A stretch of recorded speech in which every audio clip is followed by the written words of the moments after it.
두아디라의 현 지명으로 아키사르라고 합니다. 아키사르. 아키사르, 두아디라고. 원지명은 티아디라예요. 티아디라의 티라는 성읍이란 뜻이에요. 성읍. 예, 하나의 작은 도시를 얘기하는 겁니다. 티아는 여자 이름이에요. 예, 티아가 누구냐? 공주 이름이에요. 그래서 셀류쿠스가 아버지 이름 따서 안디옥이라고 하는 도시를 지었고, 어머니 이름 따서 라우디게라고 하는 이름을 지었다고 했죠. 이 티아디라도 이 셀류쿠스 왕조에서 자기의 딸 이름을 붙여서 지은 티아디라라고 하는 이 도 이름입니다. 원 이름이 티아디라. 성경책에 두아디라라고 나와 있고요. 근데 두아디라라고 하는 이 도시는요, 재밌는 점이 몇 가지가 있어요. 첫 번째, 이 도시에는요, 성벽이 없어요.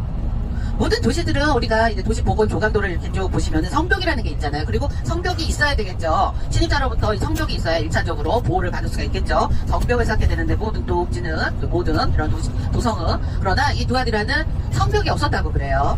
지금 우리가 가는 이 두아디라 이 지역도요, 빌라델비아와 마찬가지로 작은 공원 하나만 남아있어요. 예.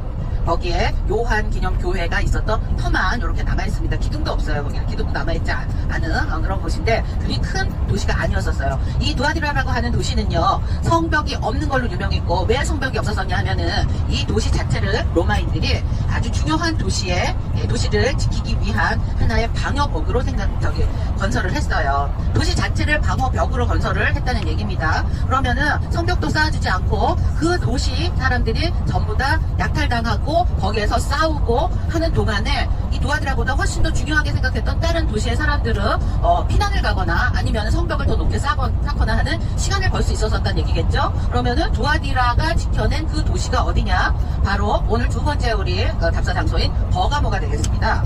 이 버가모는 누누이 지금 버가모 얘기가 몇 번 나왔어요. 그 버가모는 굉장히 그 중요한 그런 도시로서 로마인들도 생각을 했었었고, 그리고 이 문화와 아주 이 문명이 굉장히 발달했었던 그런 도시예요.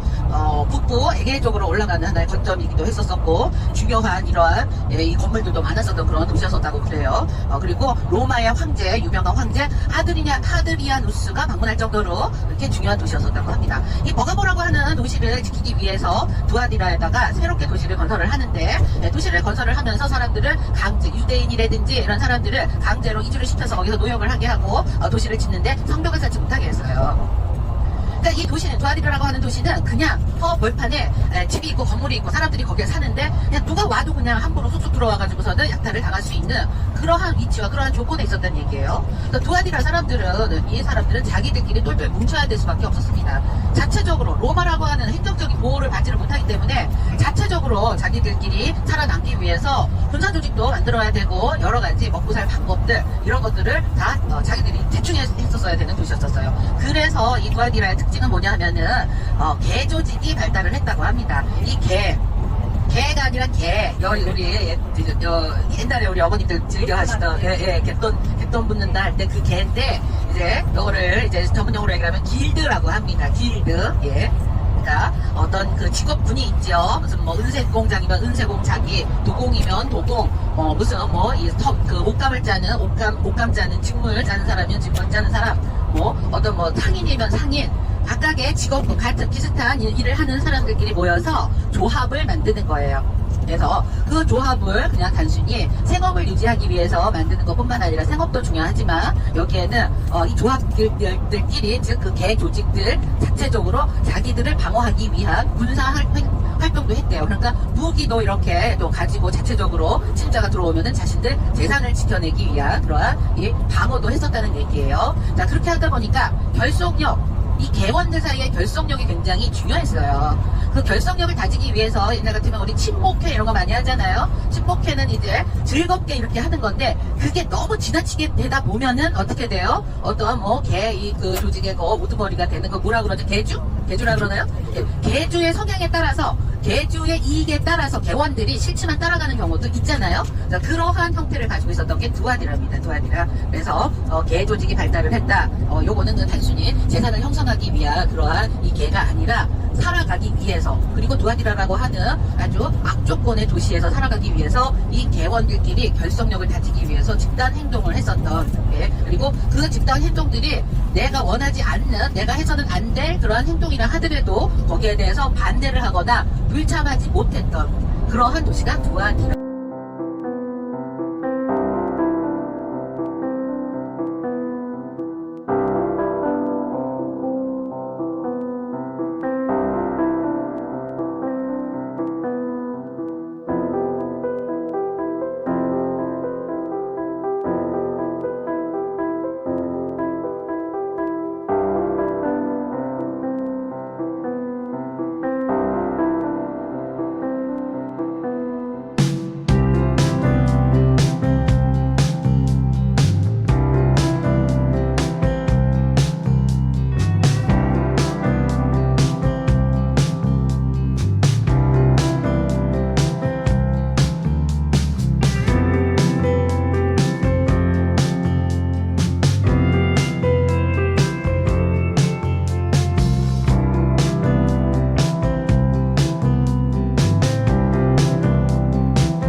두아디라가 이 하나의 방어벽 역할을 했었던 도시라고 말씀드렸죠. 그래서 이 버가모, 페르가몬을 지키기 위해서였다고 합니다. 로마 시대 때 거기에 이제 아주 중요한 그런 도시 중에 하나였었다고 그래요.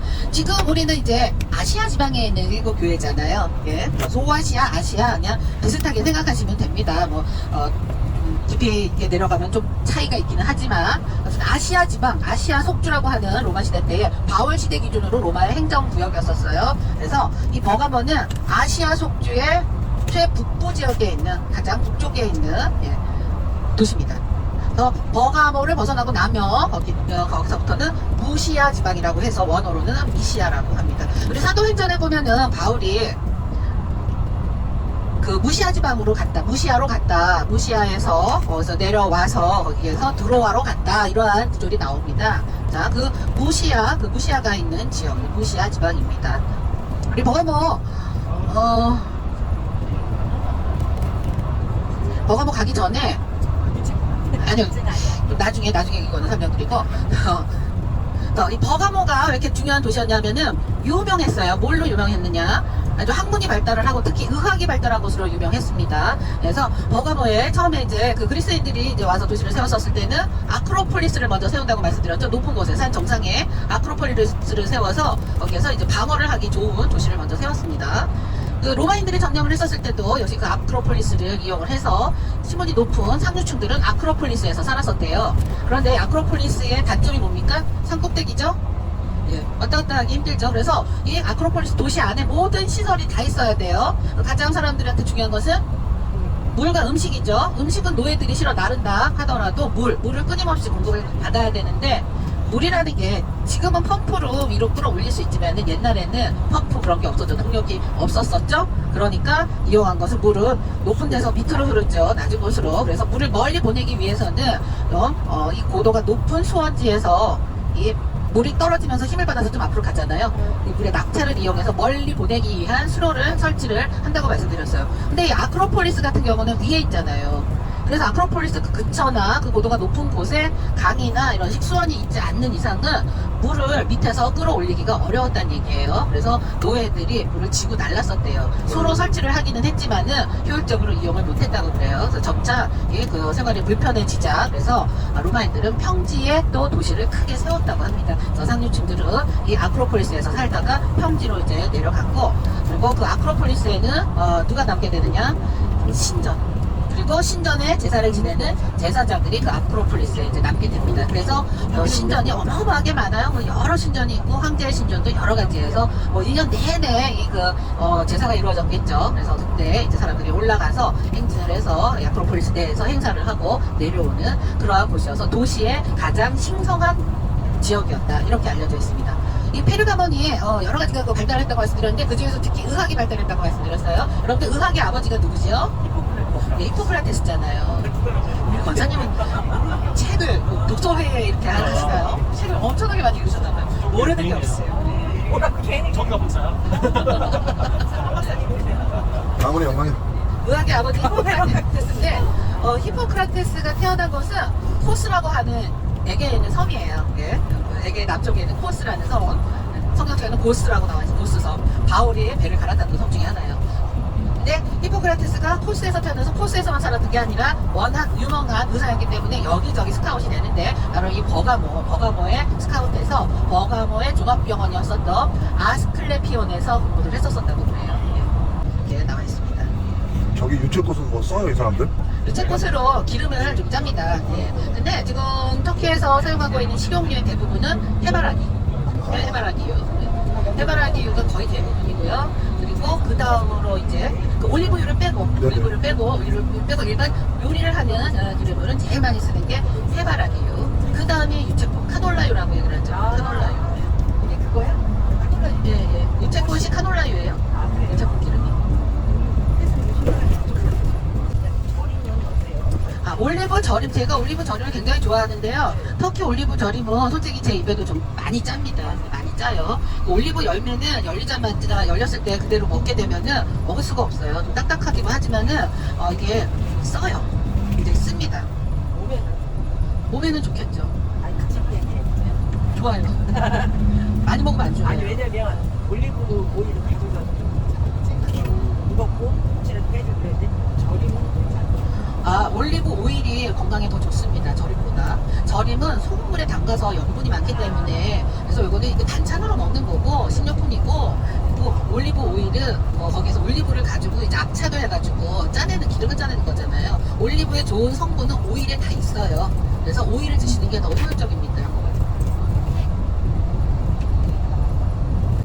그 올리브 절임을 보면 색깔이 여러 가지 다양하죠. 그거는 올리브 나무의 종류가 다른 게 아니고요. 같은 종류인데 시간에 따라서 침전시키는 시간에 따라서 색깔이 달라지는 거예요. 그리고 올리브 열매가 처음에 그대로 놔두면은 보통 연두색인데 올리브 그린이라고 얘기를 하죠. 근데 시간이 지나면 지날수록 이게 까맣게 익어요. 그 기름을 짤 때는 대부분 여기 그린색일 때 기름을 많이 짭니다. 물론 까만색일 때 짜는 기름도 있지만 그거는 특별히 좀 오래된 고목나무 특수한 기름에는 까만색으로 짜지만은 대부분 이 그린색일 때 기름을 짜요.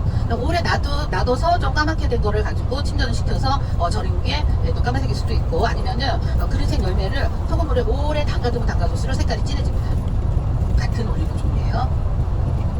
올리브는 반찬이 올리브 절임은 반찬 건강을 위해서 드신다면은 올리브유를 드시고 터키에선 터키 올리브는 좀 짜고요. 그리스 쪽은 좀 덜 짤 거예요. 좀 슴슴하게 있을 거예요. 그래서 맛보시고 괜찮으면 사셔도 돼요.